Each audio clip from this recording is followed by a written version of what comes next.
Hello. Today I will be talking about linguistics, and I'm going to start by the scope of a study of linguistics.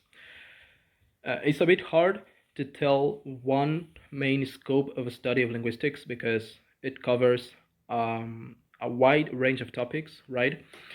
However, there are two main areas within linguistics, which are the microlinguistics and the macrolinguistics.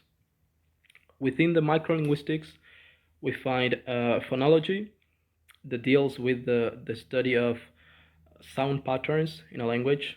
We also have phonetics that deals with the production and the perception of sounds. We also have morphology that studies the how words are formed. Then we have syntax that studies sentence structures. And finally, we have semantics, which is the study of the meaning of words, phrases, and sentences. On the other side, we have another disciplines from linguistics, which is the social linguistics, that deals with the relationship between a language and society. Then we have psycholinguistics, that is the study of the psychological processes that make it possible for human beings to use a language. And we have neurolinguistics, which is the study of how the brain associate and learn a language. Now I'm going to talk about linguistics as a science. I think this is a bit weird because when you think of linguistics, we don't think of science, but in fact it is a science because linguists they use the scientific method, that is the basic scientific method, which is uh, observing, analyzing, and creating theories. And this is exactly what linguists do. They first observe, they analyze a language, and upon these observations, they create theories. Now I'm going to talk about prescriptive grammar and descriptive grammar. So prescriptive uh, prescribed rules on how a language should or must be used by the individuals. So a prescriptive linguist would try to correct the speaker when the speaker says something wrong in terms of grammar. Would try to teach the speaker what he or she should use and what should be avoided when speaking. On the other side, descriptive grammar focuses on describing how an individual uses a language. So, a descriptive linguist would not try to correct the speaker when the speaker says something wrong. Instead, uh, the descriptive linguist would try to observe and describe and try to understand why the speaker is using the language in that particular way. Now I'm going to talk about Ferdinand de Saussure, which is um, probably the most famous character when we think of linguistics. So he was born on November 26 in 1857, and he passed away on February 22 in 1913. He was a Swiss linguistic, semiotician, and philosopher, and he is considered the father of modern linguistics.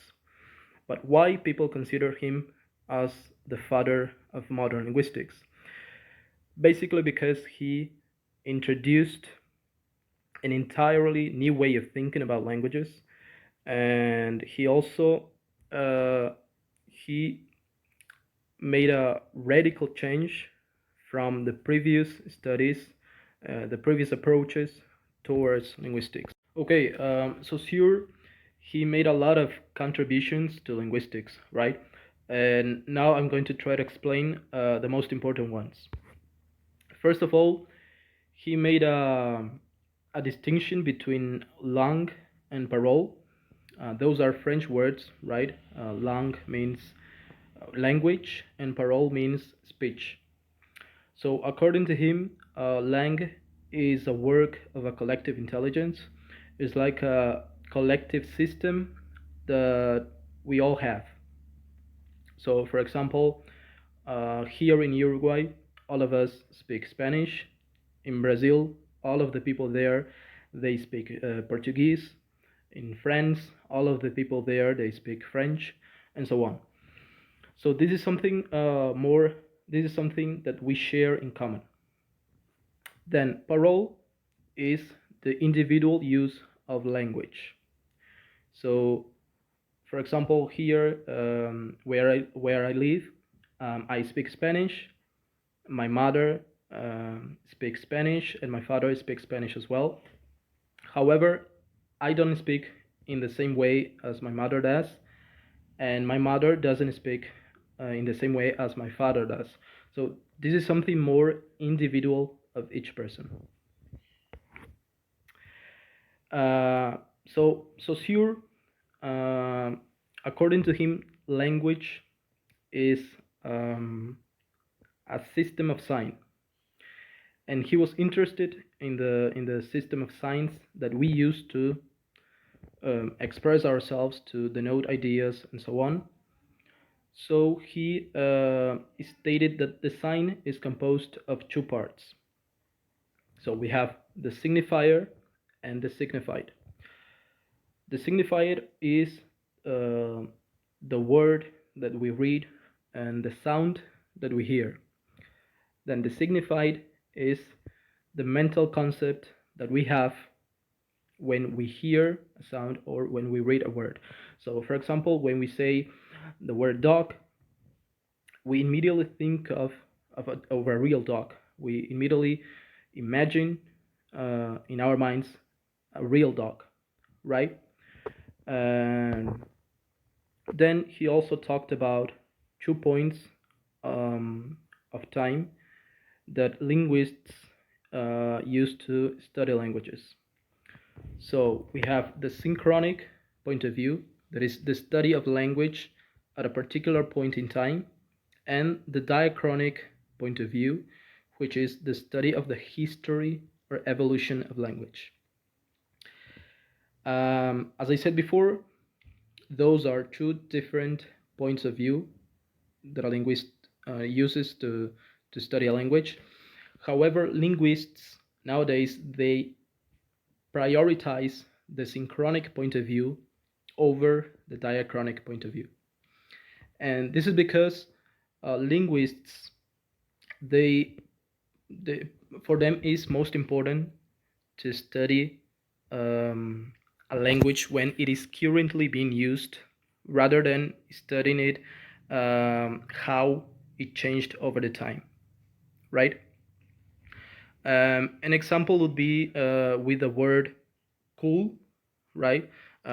Most of people use the word cool to mean something impressive, something amazing, right? And most of them doesn't know the original meaning of the word cool. So for linguists, it's most important to understand and try to explain why people use this word with this particular meaning instead of the original meaning, right? Well, I hope this information is clear and correct, right? And that's it. Thanks for watching.